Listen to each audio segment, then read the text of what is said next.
Sir ఎట్లా చూస్తారు ఇవాళ పేదల ఇళ్ళపైన హైడ్రా దూసుకెళ్తా ఉందని చెప్పి కూడా చూస్తా ఉన్నాము. మరి పేదలకు అన్యాయం చేసే దిశగా పోతా ఉందా ఏం చెప్తారు?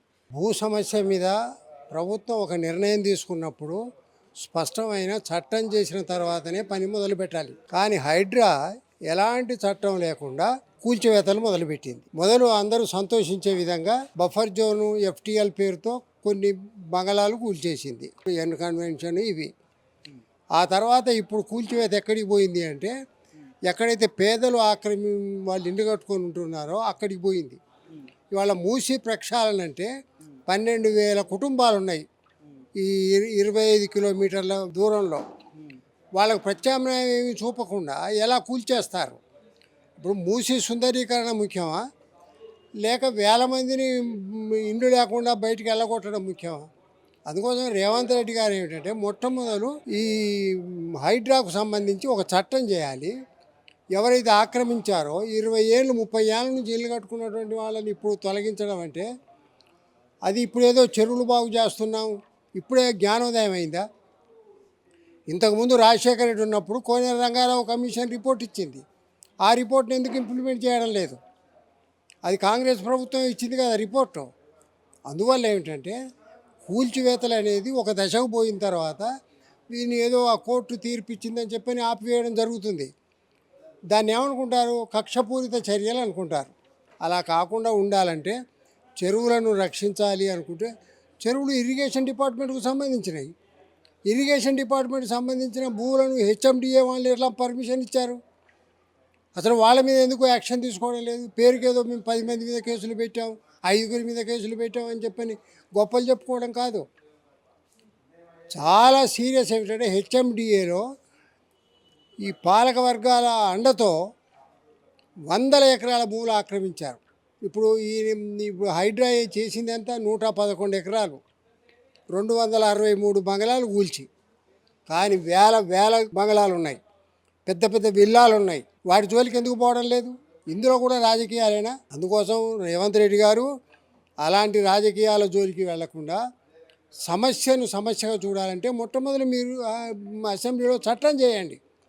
ఏ భూములు ఎలా తొలగిస్తాం? రంగనాథ్ మాట చెప్తున్నాడు, నివాసం ఉన్నోళ్ళే మేము కూల్చాం, నిర్మాణంలో ఉన్నే కూలుస్తాం అని చెప్పాను. కానీ రేపు నువ్వు ప్రారంభించేది నివాసం ఉన్న వాళ్ళే కూల్చాలి, లేకపోతే మూసి సుందరీకరణ జరగదు. మూసి కాదు 111 జీవోను రద్దు చేశాడు కేసీఆర్. దాన్ని నువ్వు తిరిగి మళ్ళీ పునరుద్ధరించావా? అసలు హుస్సేన్ సాగర్, ఉస్మాన్ సాగర్, శిఖంలో ఉన్న ఇండ్లన్నీ కూడా ఎందుకు ఆక్రమించుకుంటున్నారు? 100 ఎకరాల భూములు ఆల్రెడీ ఒక్క రోజులో ఆక్రమించారు 111 జీవో రద్దు చేయగానే. అందువల్ల సబ్జెక్టు చాలా సీరియస్ అయింది. పేద ప్రజలను రక్షించాలంటే ముందు మీరు ఇండ్లు నిర్మాణం చేయండి, సర్వే చేయండి. ఎవరికైతే ఇళ్లలో ఉన్నారో వాళ్ళని సర్వే చేసి వాళ్ళ పేర్లు నోట్ చేసుకొని వాళ్లకు రిజిస్ట్రేషన్ చేసి వాళ్ళకి ఇండ్లు నిర్మాణం చేసి ఆ తర్వాత మీరు కూస్తే చాలా సంతోషంగా వాళ్ళే వెళ్ళిపోతారు. కాబట్టి పేదవాడికి భూ ఆక్రమణ వాడికి తేడా చూపించాలి. ఆ తేడా చూపించే విధంగా నువ్వు చట్టం చేయాలి. శాసనసభలో మీ చట్టం కనుక చేస్తే మేము తప్పకుండా గౌరవిస్తాం.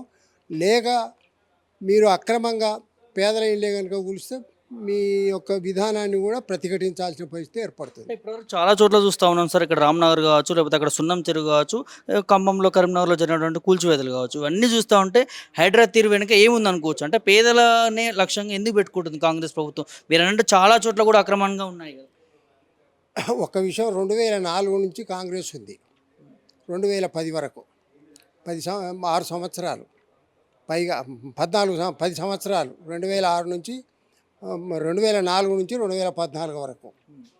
అప్పుడు చెరువులు కూల్చి అప్పుడు నిర్మాణం చేశారు. బతుకమ్మకుంట ఈ 10 సంవత్సరాల్లోనే పోలా.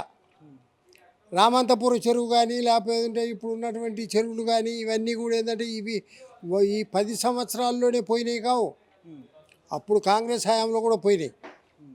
అందువల్ల ఏమిటంటే ఇప్పుడు ఎప్పటి నుంచి మీరు కూలుస్తారు? అది దానికి చట్టం చేయండి.